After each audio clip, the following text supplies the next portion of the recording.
ਵਜੇ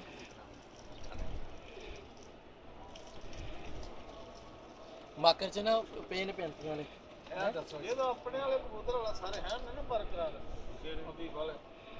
ਨਹੀਂ ਵਧੀਆ ਆਪਣੇ ਵਾਲੇ ਸਾਰੇ ਆਹੋ ਸਰ ਹਾਂਜੀ ਉਹਨਾਂ ਦੇ ਬੱਚੇ ਦੇ ਨਹੀਂ ਹੋ ਕੇ ਵਾੜਨਾ ਕਿਹਨਾਂ ਨਹੀਂ ਨਹੀਂ ਜੋ ਅੰਦਰ ਵਾੜੇ ਉਹਨਾਂ ਨੂੰ ਪਾਤੀ ਉਹ ਬਸ ਠੀਕ ਹੈ ਬਾੜਾ ਦੋ ਟੁੱਟ ਨਿਕਲਿਆ ਹੀ ਇੱਧਰ ਨੂੰ ਲੌਂਗ ਹੈ ਜੀ अब वापसी जो पलटेंगे ना तो मारेंगे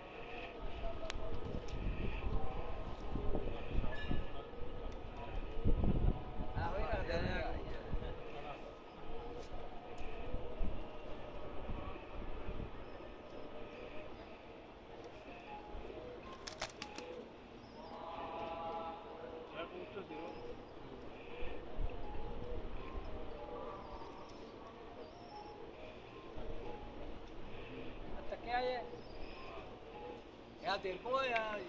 हेलो आ दे नहीं आ दे तो आ साजी आ दे ला भाई